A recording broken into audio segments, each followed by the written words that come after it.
our next storyteller coming to the stage, when I asked him, what resolution have you already given up on? He said, a six-pack. So, please welcome to the stage, Alex Young.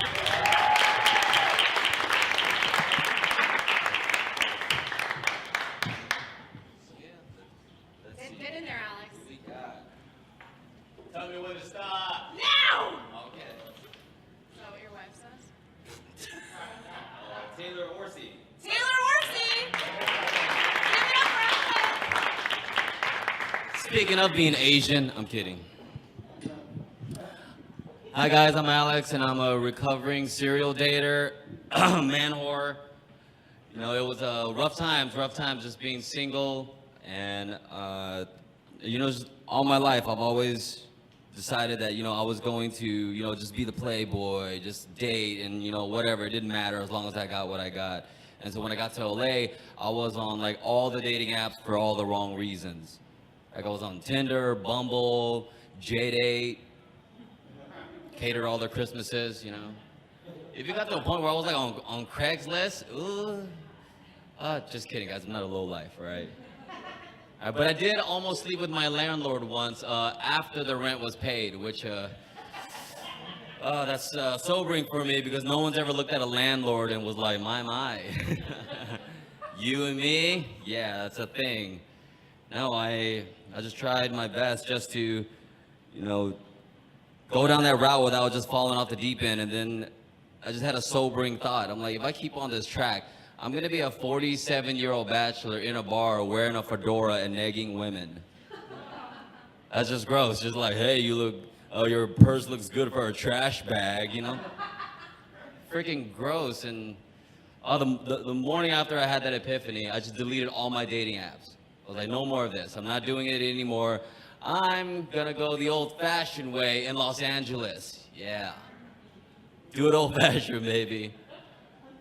6 months later, I'm knee-deep in a dry spell.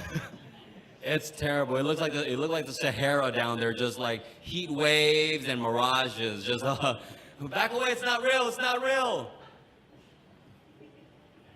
It was terrible, man. It was terrible. And then, you know, like that's the night when I had that mirage. That's the night that I almost slept with my landlord, who answers the question, you know, what if the Batman's penguin had bigger tits, you know?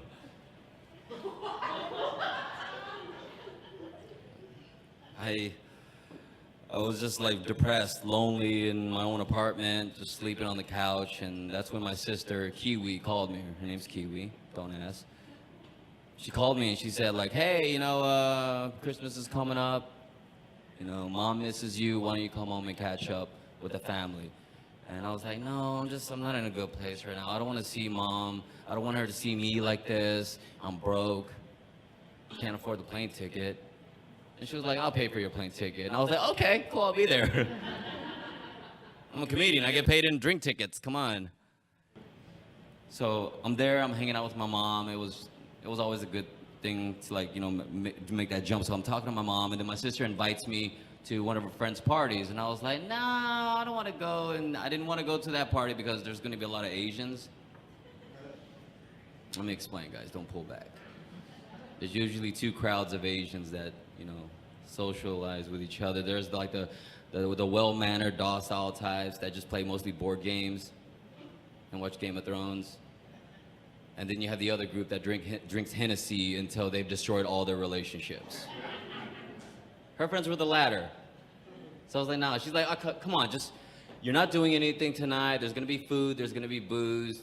And I asked her, hey, are there gonna be any single women there? Like a gentleman, you know? And she said, no, why don't you stop being a man whore for one night? Come eat and drink, it'll be fine, all right? So I was like, all right, fine, I'm there. You know, I'm eating, I'm drinking, I'm having a good time. I'm telling everyone that Los Angeles is not the glamorous place you think it is. Entourage is a lie. And so after my third helping, you know, I'm just up there just getting some more food.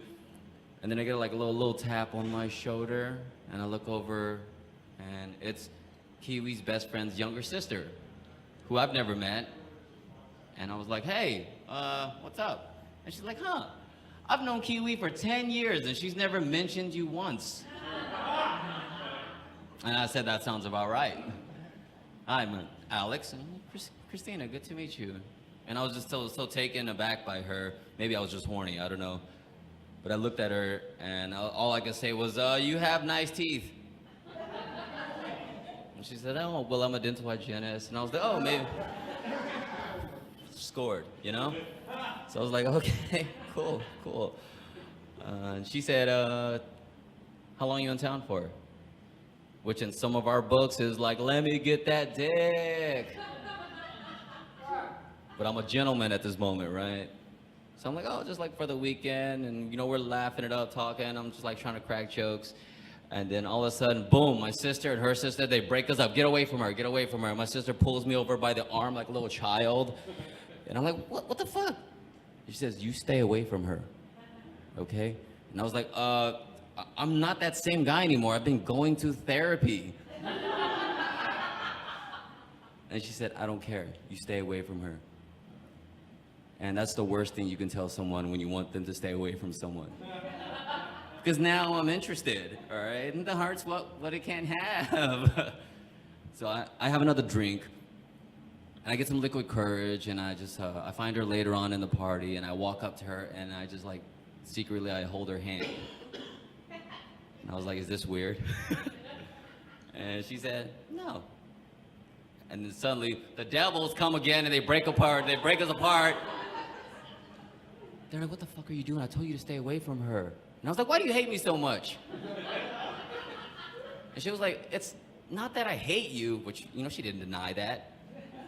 It's not that I hate you, just you don't understand, all right? Just stay away from her, please. And so it gets later on into the night, I'm just drinking some more, I'm just sitting there in the corner by myself, like, man, this fucking sucks. I should have just stayed in LA. I would have been fine, whatever. I could have FaceTimed my mom. And then I see the party starting to get out of hand. You know, people are pushing each other back and forth. You know, dishes start flying. And then my sister's like, okay, time to get out of here. People are going to start fighting soon.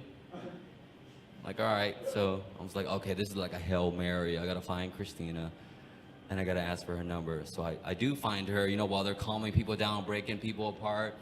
I walk over there, and I was just like, hey, so you're from Arlington? Your area code is 817, right? And she's like, yeah. I was like, what are the next 7 digits? Quick. I was like, All right, I got that locked in for the next 30 seconds.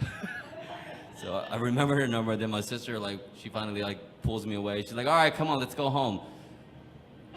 And so right when I get to the car, I open up my phone, and I write it down on a notepad, the last 7 digits. I'm like, okay, I remembered it. Then I texted her, and she responded back. And she goes, whoa, I didn't think you were going to respond that quickly.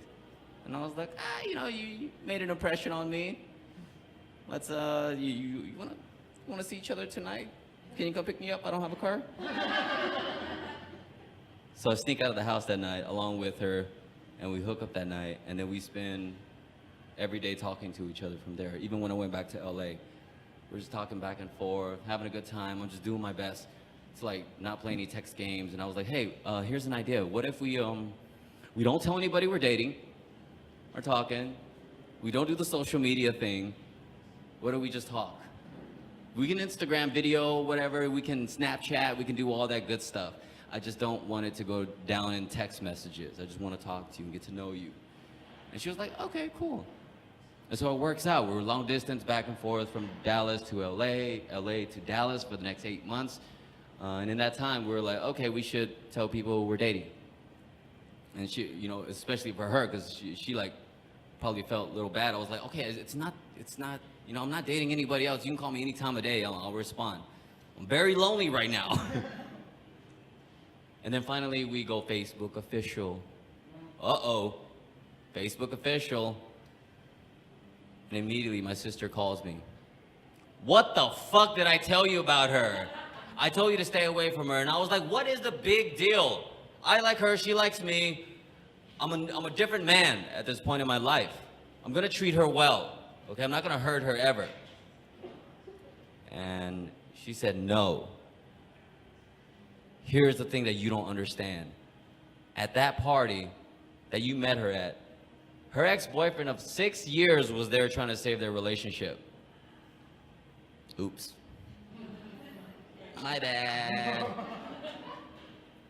And so me and Christina, we had to have the talk, you know.